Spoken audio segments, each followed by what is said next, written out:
Buenas tardes tengan todos ustedes. De acuerdo a lo que hemos planteado, de acuerdo a lo ya comentado, voy a dar respuesta a un cuestionario de amparo y la mejor manera que tengo de poder expresarlo y creo también que para darles mayor facilidad a ustedes para que puedan estudiar es mediante la generación de un material audiovisual. Esto, bueno, pues evita estar leyendo y demás y lo pueden ver o lo pueden escuchar en cualquier momento. También como advertencia, hay algunos cuestionamientos que ameritan una respuesta muy larga y por lo mismo me voy a ocupar de manera paulatina de ir dando respuesta a esos cuestionamientos de amparo. Entonces, pues vamos a tener pues, varias cápsulas para poder dar respuesta a este cuestionario. De esta manera, en el primer cuestionamiento que tengo se habla de los plazos para interponer el amparo. En la materia civil, que es de la que nosotros hablamos en nuestras sesiones, se establece en el artículo 17 de la Ley de Amparo un plazo de 15 días para interponer la demanda de amparo. Evidentemente hay otros supuestos también, como es el caso de la materia agraria, que atiende específicamente a los núcleos de población ejidal o comunal, y en este caso el plazo para presentar la demanda de amparo es de 7 años, 8 años en contra de la sentencia condenatoria en la materia penal. Cuando se trata de leyes hay que distinguir cuando es pero normas, no podemos hablar específicamente ya de leyes al día de hoy. Cuando hablamos de normas, tenemos que distinguir si son autoaplicativas o heteroaplicativas, un tema que ya vimos en algunos otros materiales. Cuando se trata de normas autoaplicativas, vamos a disponer de un plazo de 30 días, igual plazo para los casos de extradición, y cuando se trata de normas heteroaplicativas que requieren de un acto de aplicación o la actualización de una condición, entonces como no hay una prevención específica en el artículo 17 de la ley, tenemos que atender al plazo genérico que es de 15 días, no dejar de lado que cuando se trata de actos de los que habla el artículo 15 de la Ley de Amparo, o sea, actos sumamente graves, la demanda de amparo se puede promover en cualquier tiempo. Después, las condiciones para que las violaciones puedan ser atendidas en amparo. Hay varios supuestos. Hablamos de una estructura procesal básica cuando se trata de actos después de concluido el proceso, o bien cuando se trata de actos administrativos que se siguen en forma de juicio. Pero en este caso voy a enfocarme más a la respuesta en el amparo directo. Sabemos que el proceso en una primera instancia o ante un tribunal común tiene determinadas etapas y de acuerdo a lo que establece la propia ley de amparo, podemos establecer que para efectos de esta instancia constitucional, el juicio o el proceso comienza con la demanda y termina con la sentencia. En este espacio entre demanda y sentencia se pueden actualizar diversas violaciones.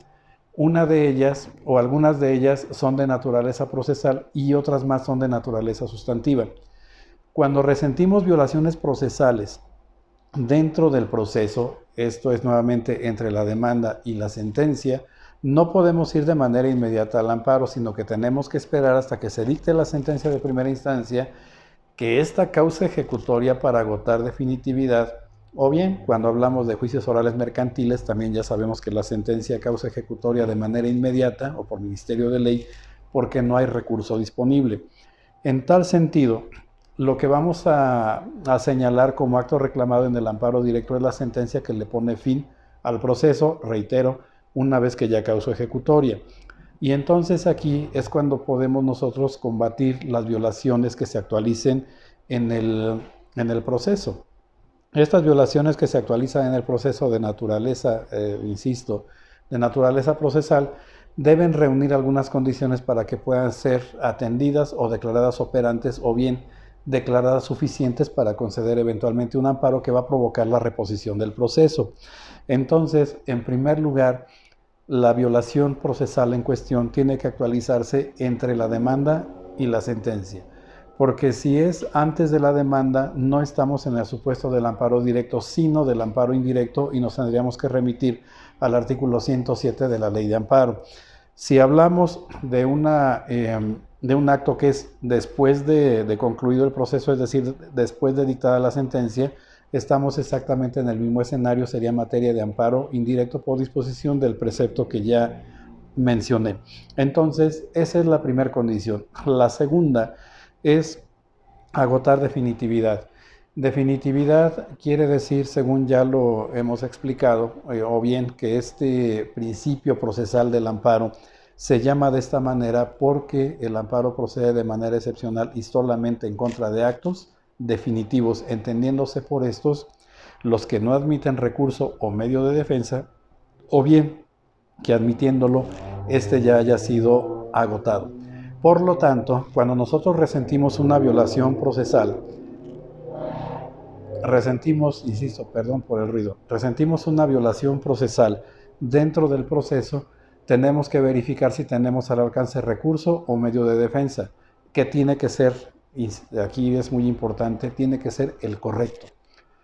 Por lo tanto, si nosotros no agotamos el recurso o medio de defensa que nos da la ley de la materia, la ley que rige el acto reclamado, se entendería entonces que ese acto es consentido y por lo tanto, pese a que pudiera existir la violación procesal, esta va a ser inoperante cuando se dicte la sentencia de amparo directo. Segunda condición, vamos en orden nuevamente. Primer condición, que la violación se actualice dentro del proceso. Segunda, agotar definitividad. La tercera, que nos deje en un estado de indefensión. Y la cuarta condición finalmente es que esa violación procesal tenga una trascendencia al resultado de la sentencia, porque si no la tiene, entonces, bueno, pues también sería ocioso el análisis del concepto de violación en cuestión. También importante agregar aquí, este es el sistema de las violaciones procesales, pero cuando estamos en presencia de violaciones de naturaleza sustantiva, esto es, las que atacan de manera directa los derechos humanos previstos en la Constitución o en tratados internacionales de los que nuestro país es parte, podemos acudir de manera inmediata al amparo. Y en este caso, si estamos en el esquema del proceso, esto es, si la violación sustantiva se actualiza entre la demanda y la sentencia, tenemos disponible el amparo indirecto, no el amparo directo. La competencia para conocer el juicio de amparo directo, que es el tercer cuestionamiento, nosotros como autoridad responsable le damos trámite a la demanda. La ley de amparo previene que la demanda de amparo directo se va a presentar ante la autoridad responsable, quien tiene que darle un trámite que es de manera rápida, hacer una certificación al pie de la demanda de amparo, en donde se van a colocar como extremos la fecha de notificación del acto, la fecha de presentación de la demanda, así como los días inhábiles que mediaron, para estar en aptitud de saber si la demanda de amparo fue presentada dentro del plazo legal. Segundo, emplazar o correr traslado al tercero interesado, quien en este momento procesal únicamente se va a enterar de la existencia de la demanda de amparo, pero no más. Después de eso también la autoridad responsable tiene que elaborar un informe justificado, proveer sobre la suspensión del acto reclamado en todo caso y remitir las constancias al tribunal colegiado dentro de un plazo de 5 días. El tribunal colegiado es quien en el momento que reciba esas constancias completas, es cuando va a determinar si admite, si no admite, si hace efectivos apercibimientos, etc. Pero finalmente es quien le va a dar trámite o quien va a admitir la demanda de amparo directo, y una vez que la admite, le va a dar en este momento un plazo de 15 días al tercero interesado para que alegue lo que a su interés convenga o bien para que formule una demanda de amparo adhesivo. Transcurrido este plazo, se turna al magistrado ponente para que elabore su proyecto de resolución en un plazo de 90 días. Entonces, quien conoce de amparo directo, evidentemente es un tribunal colegiado de circuito.